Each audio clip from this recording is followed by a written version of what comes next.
केंद्र सरकार किसानों के आंदोलन को फेल करने की हर संभव कोशिश कर रही है, जिसके कारण रोजाना अब शरारती तत्वों की ओर से अलग अलग घटनाओं की खबरें आ रही हैं।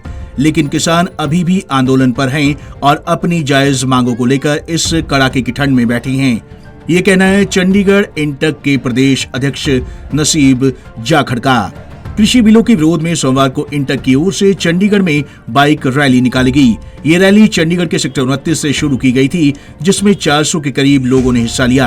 ये रैली चंडीगढ़ के अलग अलग सेक्टरों से होकर निकली, जिसका मुख्य मकसद कृषि बिलों का विरोध करना था। नसीब जाखड़ ने कहा कि ये बिल किसान विरोधी हैं, इसलिए किसान अपनी जायज मांगों को लेकर दिल्ली बॉर्डर पर बैठे हैं। इसके बावजूद सरकार उनकी मांगों को मानना तो दूर, उनके आंदोलन को भड़काने की कोशिश कर रही है। ऐसी खबरें अब रोजाना आ रही हैं। ऐसे में सरकार क्या करना चाहती है? अब तक इतने किसान शहीद हो चुके हैं, बावजूद इसके सरकार किसानों को नहीं सुन रही। देखिए, आप सब जानते हैं कि आज 2 महीने होने को हैं और हमारे किसान भाई दिल्ली में बैठे हुए हैं। कड़ाके की ठंड में 0 से 2 डिग्री सेल्सियस का भी तापमान रहा है।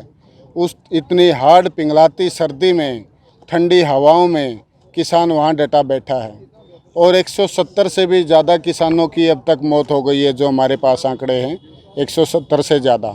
लेकिन सरकार उनका समाधान करने की बजाय कभी उनको खालिस्तानी बता रही है, कभी आतंकवादी बता रही है, कभी कुछ कर रही है, कभी उनके बीच में घुसपैठिए भेज रही है।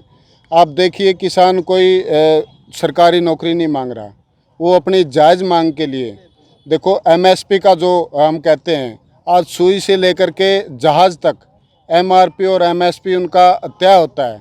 लेकिन किसान के द्वारा, किसान के लिए उगाई हुई फसल, चाहे वो गेहूं हो, चाहे वो बाजरा हो, चाहे वो कपास हो, हम हमारी फसल का, क्योंकि हम भी किसान के बेटे हैं, हम हमारी फसल का भी दाम किसी को ये नहीं बता सकते कि हमारी फसल ये रेट है। हमारी फसल का दाम भी कोई दूसरा ही तय करता है, नंबर 2।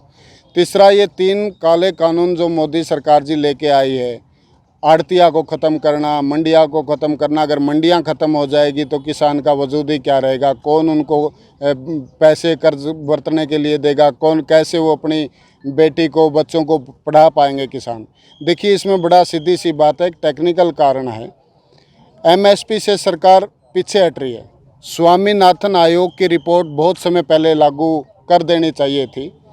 और जो हम गेहूं 900 रुपये, 1200 रुपये क्विंटल बेच रहे हैं, जिसका एमएसपी मूल्य 1600-1700 रुपये क्विंटल होता है, और हम बेच रहे हैं 900 से। आप देख रहे होंगे कि जो गेहूं का सीज़न था, 5-5 दिन लोग मंडियों में बैठे रहे। और जो फसल उगाते हैं, जैसे सब्जी की, जो सब्जी उगाते हैं, टमाटर से लीजिए, गाजर लीजिए, घिया लीजिए, वो हम मंडी तक 2 रुपये किलो, 3 रुपये किलो की हम कॉस्ट करवाते हैं। लेकिन ट्रांसपोर्ट का भी खर्चा पूरा नहीं होता। कई किसान तो बीच में रोड पे ही डोल के चले जाते हैं सब्जियों को, वो ख़राबें हो जाती है। तो ऐसा सरकार क्यों इतना इम्तान ले रही है? कितनी और बली सरकार लेना चाहती है? आपको बता दें कि कृषि कानून के खिलाफ दिल्ली की सीमाओं पर प्रदर्शन कर रहे किसानों का आंदोलन आज 61वें दिन में प्रवेश कर चुका है। इस बीच किसानों के लिए अच्छी खबर ये है कि दिल्ली पुलिस 26 जनवरी की ट्रैक्टर रैली के लिए मान गई है।